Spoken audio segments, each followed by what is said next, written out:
Our next presenter is named Alex Armour. He's served as the political director for Congresswoman Jan Schakowsky since 2004. In that time, he has worked on and advised campaigns on the federal, state, local, and municipal level. Alex has also been president of the Young Democrats group, DL21C, Chicago, since 2006.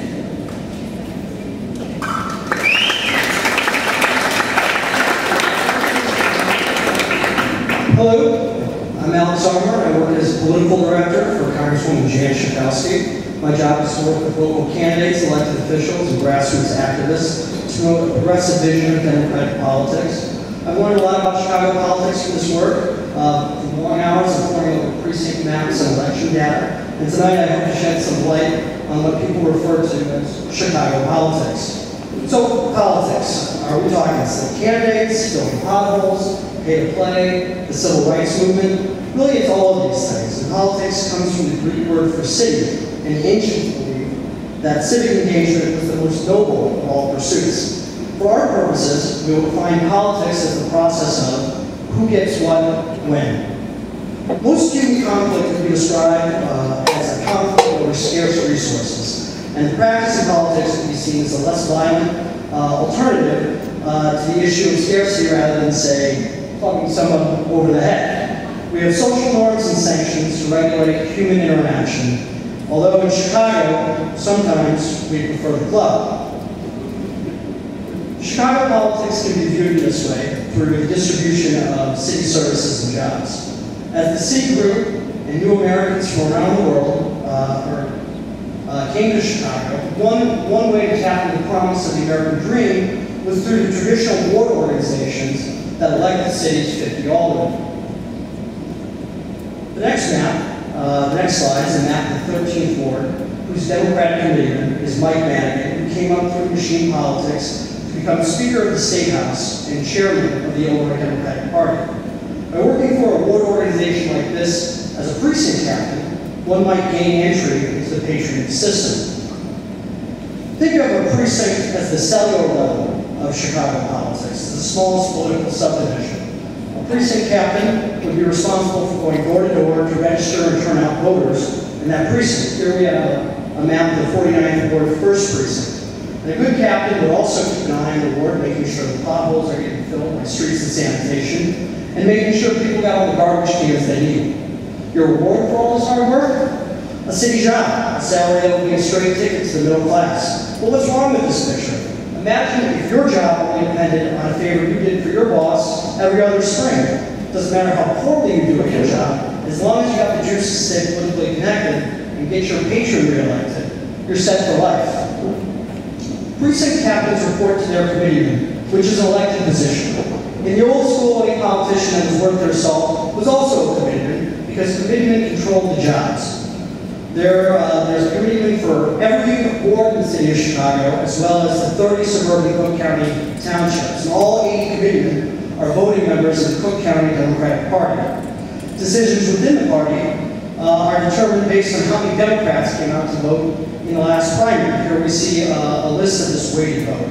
And until more recently, the county party was dominated by a few key wards in Chicago, but as the Republicans have lost power, suburban committeemen have been playing a larger role. Here we have Anton Cermak, who was mayor in the early 30s, and most historians will tell you that he was killed by an assassin gunning for FDR. Not true. Cermak was actually killed by the outfit because he had the gall to go after a key outfit figure, which many ward organizations worked with the outfit to elect aldermen, mayors, and famously JFK over Nixon in the 1960 presidential election. I don't know if you can see this map, but it's a map of the 17 Cook County Commissioner districts. In Cook County, we love elected officials, so much that we have a lot of opportunities to elect them. The Cook County Commissioners have legislative and budgetary authority over the county as a whole. The next map is a map of the Board of Review. It's the Board of Review. If you're a homeowner in Cook County, you may be familiar with the assessor's office. If you don't like the property tax assessment, you can appeal the assessor. And if you still don't like the assessment, then you can appeal to the Board of Review. Another body that existed until 2007 was the Cook County Tuberculosis and Sanitarium District, which once played an important role, but more recently was rife for abuse. Or how about the Metropolitan Water Reclamation District? For many years, water rec was seen as a patronage dumping ground, but in 2006, we actually elected an expert on water and the environment to this board by the name of Deborah Shore.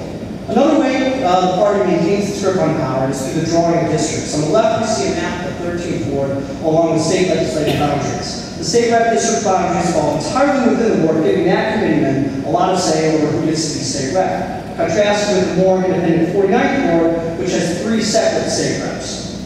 Nothing illustrates the craziness of Cook County map-making more than the area's congressional districts. While some of the districts are mandated to be majority-minority by the Voting Rights Act, the map looks like a bizarre patchwork of ethnic and racial divisions. Now, it's easy to get cynical when we're talking about Chicago politics, but one of the byproducts of the machine are strong independent leaders that are forged in the political hinterlands of the county.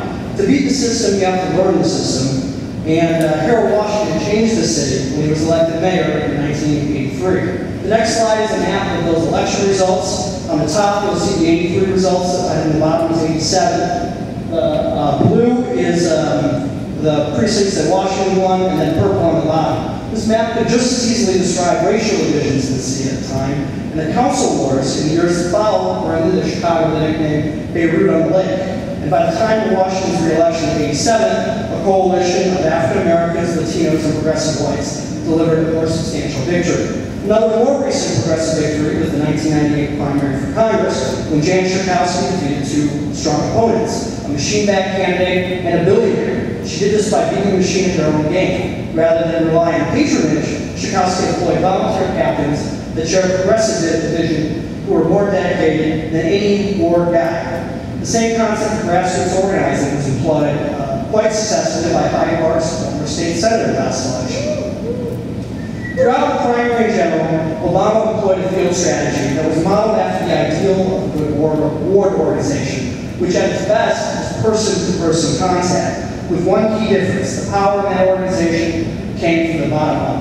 So, I hope this was informative. I had a lot of what to talk about. I also want to give a shout out to my mom, who's a PechaKucha veteran for number 7. Check out her website, klibraarts.com. Also, if you're interested in some of these maps, you can go to these websites. And if you're not registered to vote, you got to do that. It's really important. And you can follow me on Twitter and Facebook. Thank you so much.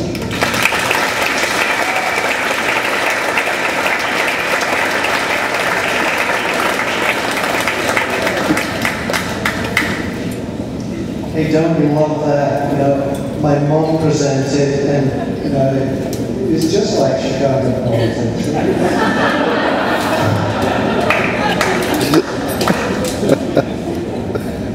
That's we've had a couple of husbands and wives, and we've had siblings present, I think, but I think that's the first multi-generational group of presenters. So, if anybody else wants their kid to present, it's about $50, I think. So.